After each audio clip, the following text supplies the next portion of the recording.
Confluent avec Catherine Egault et Mathieu Lavigne.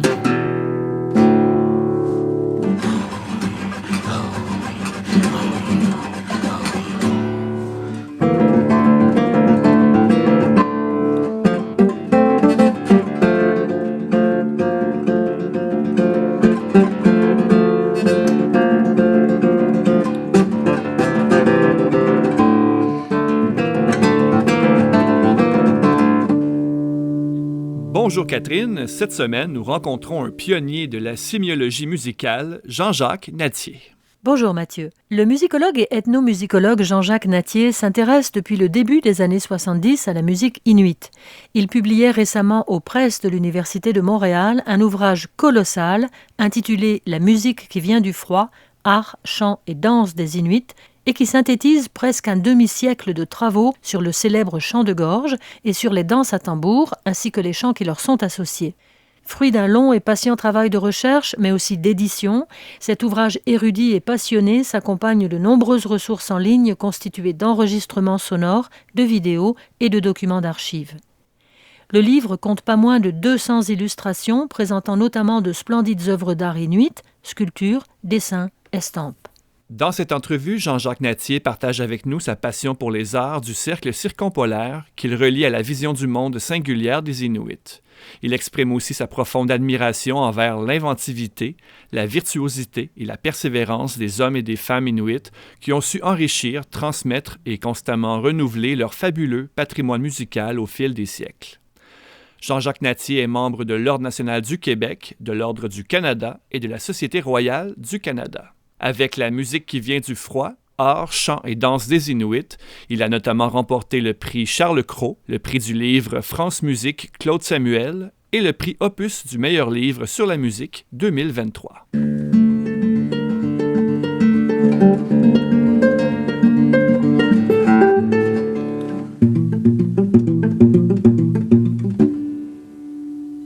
Jean-Jacques Nattier, bonjour. Bonjour. Vous venez de faire paraître aux presses de l'Université de Montréal la musique qui vient du froid, art, chant et danse des Inuits. Vous n'êtes pas Inuit ? Non, je ne suis pas un Inuk. D'où venez-vous ? Je suis né à Amiens, dans le nord de la France, et je suis arrivé au Québec en 1970. Je me suis rapproché de la faculté de musique où j'avais envie de travailler. Et dès que ça a été en route, lorsqu'ils m'ont engagé, je voulais que mes recherches portent non seulement sur les musiques occidentales classiques, Wagner, Debussy, Varèse, Boulez, etc., mais je tenais à travailler aussi à inclure dans mes investigations les musiques autochtones. J'ai eu la chance de rencontrer un très grand anthropologue qui s'appelait Hassen Balixi, qui avait écrit un très très beau livre sur une ethnie particulière des Inuits, la musique des Netsilik. Et il m'a invité chez lui et il m'a fait entendre ce qui est maintenant connu sous le nom de chant de gorge.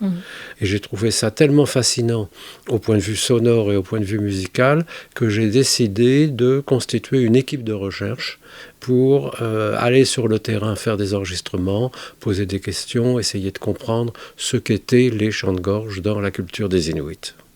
J'ai eu 3 étudiants qui sont allés faire très sérieusement des études d'anthropologie à Laval pour connaître la culture des Inuits avant de se rendre sur le terrain et d'y faire des enregistrements.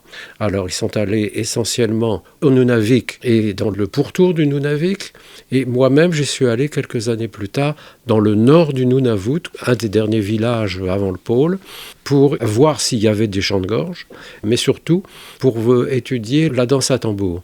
Les chants de danse à tambour ne sont pas présents au Nunavik. Par contre, ils existent de l'Alaska jusqu'au Groenland. Et c'est ce qui explique que le livre soit divisé en différentes sections géographiques et culturelles. Parce que la musique à laquelle vous intéressez, c'est celle de tout le cercle circumpolaire, c'est-à-dire Nunavik, Nunavut, Alaska, Sibérie et Groenland. Oui, Sibérie, un petit peu moins. J'y fais allusion, mais je ne l'ai pas étudié en détail. Je vous dis tout de suite pourquoi. Bon, il y a 1500 Inuits à peu près en Sibérie. Et pour pouvoir l'étudier sérieusement, étant donné toute la littérature anthropologique, ethnographique qui existe en Russie, il faudrait que je lise le russe, ce qui n'est pas le cas. Il y en avait bien assez de me concentrer sur bien sûr le Nunavik, le Nunavut, mais y ajouter aussi, dans cette perspective circumpolaire, comme vous le dites très bien, de l'Alaska jusqu'au Groenland. Comment se fait-il qu'on puisse parler de musique inuite alors que les Inuits sont répartis sur un tel territoire? Est-ce que ça veut dire qu'ils se transmettent entre eux des pratiques? Ah oui, bien sûr. Comme vous le savez, les Inuits sont venus de la Sibérie et du nord de l'Asie. Qui ont traversé le détroit de Bering, et cette population s'est répandue de l'Alaska jusqu'au Groenland, avec des transformations de leurs pratiques linguistiques. Par exemple, un Groenlandais ne comprend pas quelqu'un de l'Alaska, donc on pouvait s'interroger aussi sur le fait qu'il y a eu une transmission des pratiques musicales des peuples sibériens vers le nord de l'Amérique du Nord, mais avec des variantes et des différences dans l'Alaska, dans la dizaine d'ethnies différentes des Inuits qu'il y a au Canada, et puis au Groenland également. Il se fait que j'avais entendu dire qu'il y avait eu du chant de gorge chez un peuple qui s'appelle les Aïnous. Vous observerez que le mot Aïnou est assez proche du mot Inuit, les deux veulent dire les hommes. Et je me suis organisé une mission pour aller voir au Japon, au nord du Japon, d'enregistrer, de voir les chants de gorge de ces populations. Je suis arrivé à la conclusion que les musiques des Inuits avaient à peu près au moins 1000 ans d'âge, en raison du moment où ils ont traversé le détroit de Bering pour venir au Canada. Ils ont apporté avec eux, ils sont des porteurs de culture, ils ont apporté avec eux les cultures musicales de l'Asie, du nord de l'Asie, avec les transformations que je peux constater. Ce qui me fait dire, de façon humoristique, mais je crois vrai au point de vue scientifique, que les musiques des Inuits sont les plus anciennes musiques canadiennes.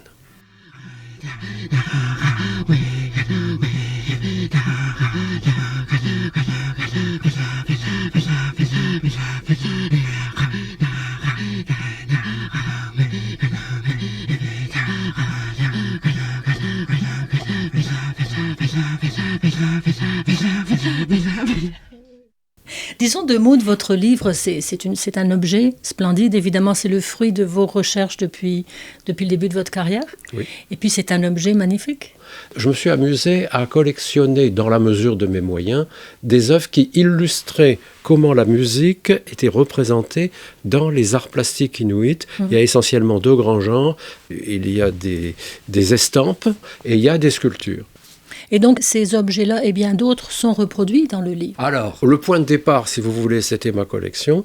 Mais du coup, je me suis mis à collectionner. Vous avez une armoire entière derrière vous, dans laquelle se trouve une collection de livres sur l'art inuit de toutes les régions. J'ai plongé là-dedans et j'ai fait une sélection des œuvres que je voulais utiliser pour illustrer le propos ethnomusicologique de l'analyse et de la présentation des genres musicaux, qui était l'objectif de mon bouquin. Et le livre s'accompagne aussi d'un site web des presses de l'Université de Oui. Montréal qui donne accès à beaucoup de musique, des vidéos, des articles. Absolument. En même temps que je collectionnais ces œuvres, je faisais une sélection de ce que l'on peut trouver dans les disques, dans les enregistrements de mon équipe de recherche. Mais il y a aussi tout ce qu'on peut trouver. Par exemple, rien que pour les jeux de gorge, il y a une 50aine de disques qui existent. Donc, j'ai fait cette sélection. Et ce qui est formidable, c'est que le directeur des presses de l'Université de Montréal, Patrick Poirier, a été emballé, je peux dire, par, disons, l'ampleur du propos, l'ampleur de la description de la musique inuite, les liens possibles avec les œuvres qu'on avait sous les yeux ou qu'on peut aller entendre sur le site web qui est rattaché au bouquin. Et c'est ce qui fait que grâce à l'extraordinaire compétence des gens des presses de l'université, ça a donné ce qui est non seulement un essai ethnomusicologique et iconographique sur la culture inuite, mais un livre d'art. Et voilà. Et d'une réalisation magnifique, papier glacé, la reproduction des estampes est éblouissante. Absolument. Ouais. Jean-Jacques Nattier, votre livre s'appelle « La musique qui vient du froid », parce que la musique des Inuits ne se pense pas en dehors de l'environnement dans lequel ils vivent. Oui. Et notamment le froid. Vous en parlez beaucoup dans votre livre. Vous faites allusion à Chilawat Cloutier, qui a parlé du droit au froid. Oui. En quoi est-ce que le froid oriente une musique ? Je donnerai un exemple justement à propos des chants de gorge. C'est que les chants de gorge sont joués et sont exécutés par deux femmes qui sont l'une en face de l'autre. Leurs bouches doivent être relativement proches l'une de l'autre de façon à créer un sentiment de fusion sonore. Mais cette exécution du chant de gorge est accompagnée de gestes. Elles dansent pratiquement sur place, ou elles se tiennent par les épaules, etc. Ce qui est une façon, effectivement, de se réchauffer. Alors, le lien avec le froid, il faut faire intervenir l'écologie. À l'origine, je dis bien à l'origine, ça n'est plus le cas aujourd'hui, mais à l'origine, les femmes qui faisaient le chant de gorge, elles le faisaient pour agir sur l'âme des animaux, pour qu'ils aient la gentillesse de se laisser attraper par les chasseurs. Autrement dit, elles exécutaient le chant de gorge en lien avec la pratique des hommes pour aller chasser, ce qui permet à la survivance des Inuits dans ce climat extrêmement difficile. Ce climat extrêmement difficile qui a eu forcément des incidences sur les instruments qui ont pu être inventés. Il y a un instrument fondamental chez les Inuits, c'est le tambour. Alors, de la même façon que dans le chant de gorge, il y a des mouvements qui permettent aux femmes de se réchauffer, si je peux dire, le chant de danse à tambour, il est pratiqué lorsqu'il y a des grands rassemblements d'Inuits dans un grand igloo, ce que l'on appelle le kaggi, dans lequel il y a des compétitions entre compositeurs-chanteurs des chants de danse à tambour, et ça consiste pour le danseur à faire pivoter un grand tambour qui fait presque 1 mètre de diamètre, donc qui est assez fatigant et lourd à porter. Il est frappé de la main droite par une maillotche. Donc c'est ça le lien de ce type de musique avec un instrument qui a cette fonction spécifique d'intervenir pour s'adresser à l'âme des animaux aussi. Comme les chants de gorge. Comme les chants de gorge. Donc le lien écologique, si vous voulez, de la musique des Inuits, il est très fort. Et dans les deux cas, les femmes font une sorte de jeu dans lequel la première qui dérape dans cette relation avec sa copine, elle a perdu le jeu. Du côté des hommes, il faut aussi que le chant de danse à tambour soit le plus long possible. Dans les deux cas, ce qui est en jeu, c'est l'endurance. Et l'endurance, c'est aussi une catégorie fondamentale pour les Inuits, puisqu'il faut endurer les conditions climatiques, les conditions d'existence, etc. Donc la musique y participe, elle la reflète, elle est en étroite relation avec elle. Donc pour les deux grands ensembles que vous distinguez, les chants de gorge et les chants de danse à tambour, il y a une dimension écologique, comme vous dites, un lien avec les animaux, et spirituelle. Oui. Est-ce qu'on fait de la musique pour d'autres raisons chez les Inuits ? Pour se distraire.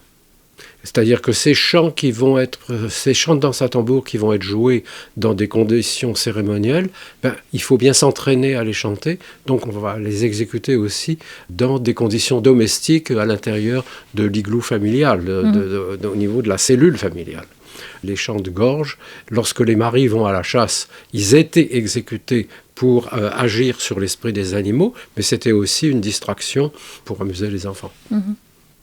Est-ce qu'il y a aussi dans les chants de danse à tambour une dimension, on pourrait dire juridique, c'est-à-dire une volonté de résoudre les conflits ou de porter un jugement sur une infraction qui aurait pu être commise ? Alors, elle est fondamentale. C'est ce que l'on appelle dans la culture occidentale les dimensions juridiques ordaliques. Ça existait au Moyen-Âge, par exemple, dans les tournois. Il y avait l'affrontement entre deux personnes, en particulier s'il y avait un conflit entre ces deux personnes, on considérait que celui qui avait été battu, qui avait été renversé du cheval, éventuellement qui avait été tué, c'était la voix de Dieu qui se manifestait, et celui qui était le gagnant était considéré comme celui qui avait raison dans le conflit entre les deux personnes.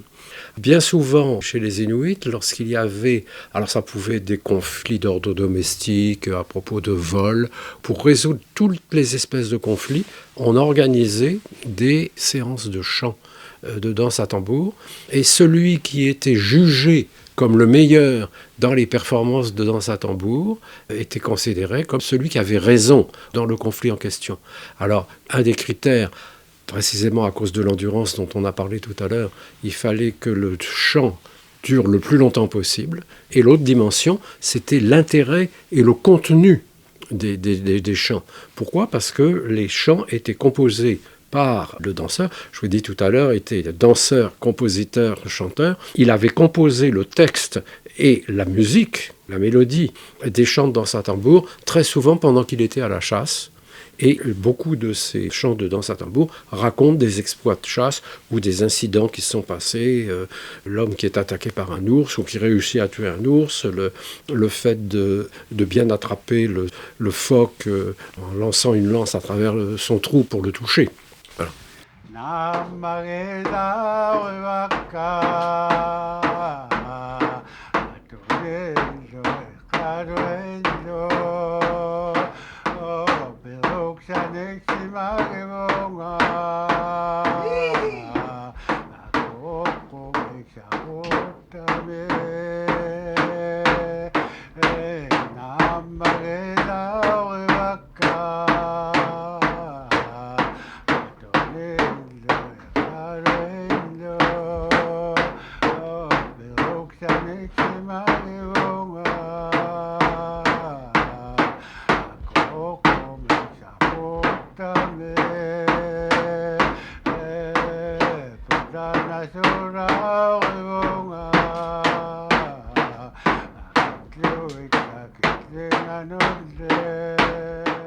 Vous avez parlé à plusieurs reprises de la musique des Inuits au passé. La musique que vous avez étudiée, est-ce qu'elle vit encore? Est-ce qu'elle se développe encore? Toute musique évolue dans le temps. Alors, c'est pour ça, tout à l'heure, j'insistais sur le fait que la fonction religieuse, en quelque sorte, des chants de gorge, de s'adresser à l'esprit des animaux pour qu'ils se fassent bien attraper par les maris à la chasse, c'était quelque chose d'ancien, dans la mesure où ça correspondait à ce que l'on appelle la période chamanique. Pourquoi ? Parce que si on s'adresse à l'esprit des animaux, c'est une dimension essentielle de la conception du chamanisme qui est d'agir sur les âmes, sur les esprits, par le biais de chants ou par le respect de tabous ou des choses comme ça. Bien entendu, lorsque les missionnaires ont vu le lien qu'il pouvait y avoir entre danse à tambour et chant de gorge avec le chamanisme, ils les ont combattus. Par exemple, au nord de la terre de Baffin, les missionnaires qui étaient là, à Pund-Inlet, à Iglolik, etc., ils encourageaient les Inuits à chanter les chants de danse à tambour, mais à remplacer le texte qui se trouvait dedans par des sujets plus acceptables du point de vue de la liturgie catholique ou protestante. Et aujourd'hui, est-ce que cette musique-là est encore réinventée ? Alors, elle est réinventée en sens que l'autre transformation, c'est la technologie. C'est le fait qu'il y a des chaînes de radio propres à chaque village sur lesquelles on diffuse de la musique, mais les gens possèdent des magnétophones, ils possèdent des lecteurs de CD, etc. Et la jeune génération, évidemment, s'est mise à se procurer, à écouter les musiques occidentale qui touche les jeunes, la musique pop, le rock, et c'est ça qui est intéressant. L'utilisation des musiques traditionnelles, de la danse à tambour et les chants de gorge, ils vont les combiner avec des éléments de la musique pop occidentale.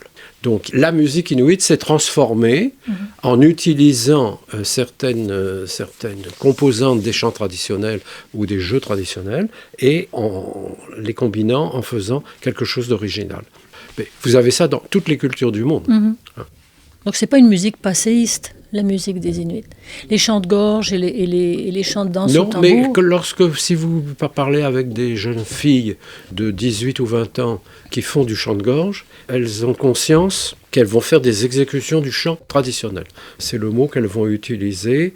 Et puis, dans certaines performances, y compris à Montréal, bien souvent, quand il y a des performances de musiciennes inuites, elles vont faire du chant de gorge et puis expliquer d'ailleurs au public ce que c'est, et puis faire des performances où les procédés des chants de gorge sont combinés avec ceux de la musique pop occidentale. Comment se transmet cette musique-là ? Alors là encore, il faut faire la différence entre les temps anciens et les temps modernes. Dans les temps anciens, c'est tout simplement que les mamans, elles apprennent la musique à leurs enfants. Alors, ce qui est intéressant d'ailleurs, c'est qu'elles l'apprennent aussi bien aux garçons et aux filles. Mais dans le cas du chant de gorge, lorsque les petits garçons commencent à accompagner leur père pour aller à la chasse, ils arrêtent.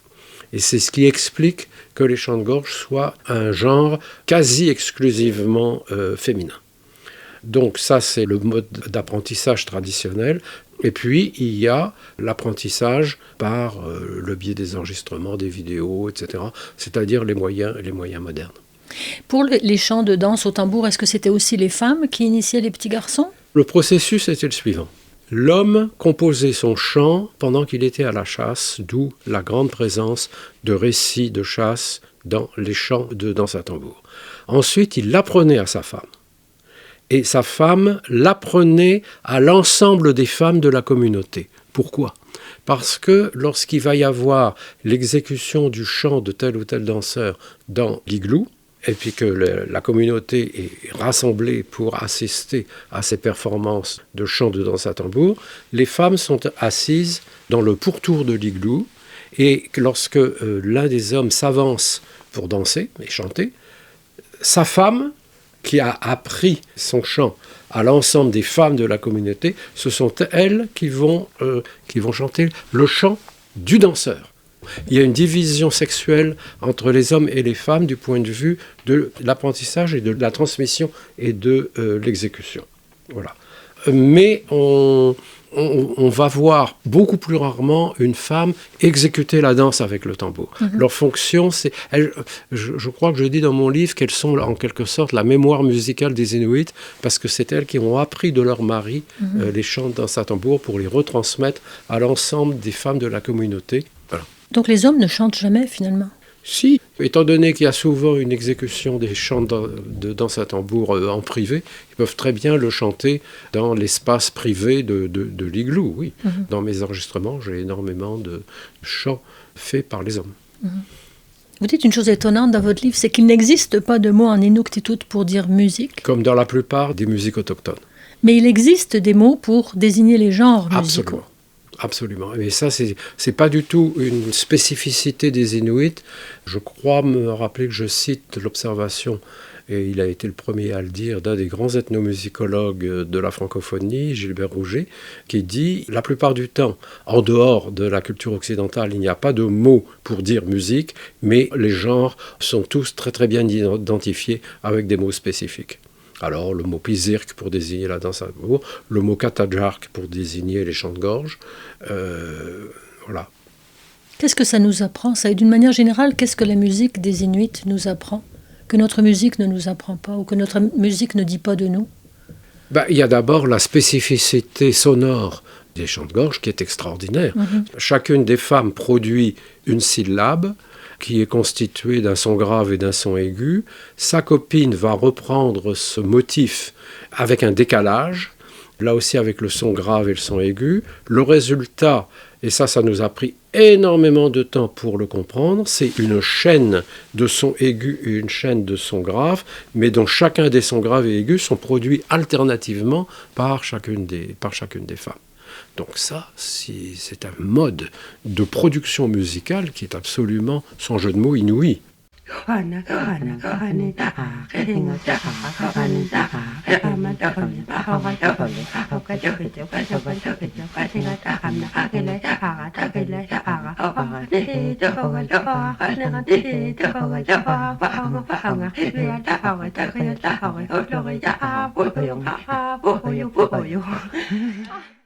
Vous avez été un des pionniers de l'étude de la musique des Inuits.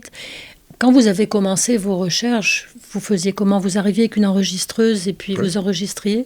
Puis après, vous essayez de comprendre ce qui se passait ? Oui, c'est-à-dire c'est un processus en continuité. C'est-à-dire que mes collaborateurs et moi-même, on est allés sur le terrain, on crée les conditions pour se présenter au conseil de village, dire et à quelles conditions et à quel prix on veut enregistrer les personnes, les hommes et les femmes qui font de la musique. Généralement, ils vous indiquent toujours ceux qu'eux-mêmes considèrent comme les meilleurs musiciens du village en question.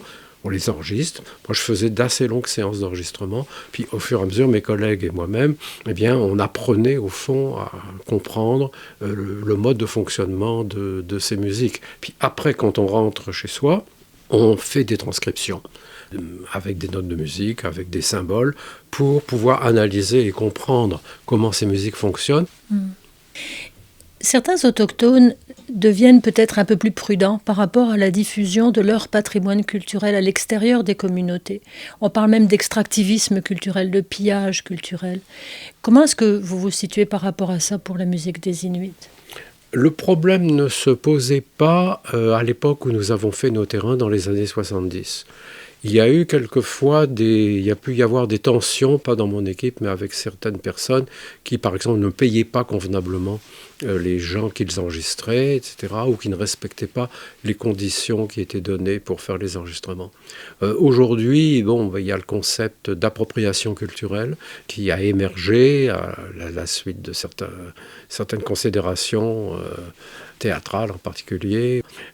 Je crois qu'une des preuves que mon bouquin n'a pas commis le crime d'appropriation culturelle, c'est qu'il a été préfacé par une représentante remarquable de la culture inuite qui s'appelle Lisa Kiluki Koporkualuk, qui est la représentante du Canada dans le Conseil circumpolaire inuit, et elle a lu le livre de façon extraordinaire, elle l'a lu ligne à ligne pendant 1 an.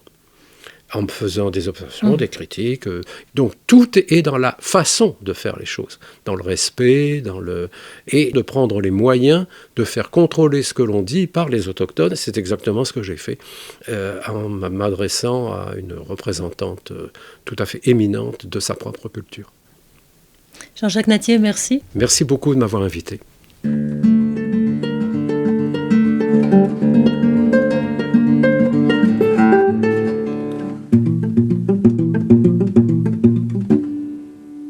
Un immense merci à l'ethnomusicologue Jean-Jacques Nattier d'avoir partagé avec nous la profonde admiration qu'il porte aux Inuits et à leurs arts.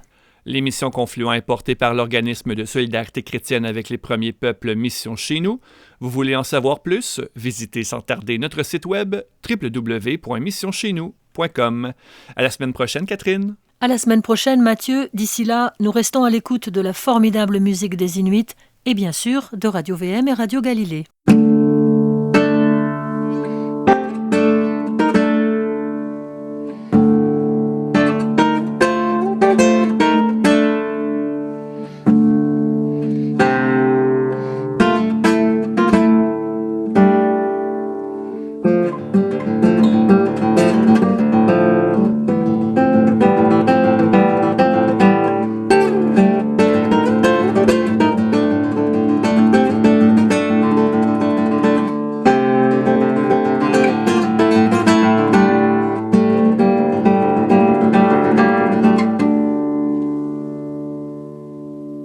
Cette émission est produite par l'organisme Mission Chez Nous avec le généreux soutien financier des Oblates franciscaines de Saint-Joseph et la Fondation Lucien Labelle.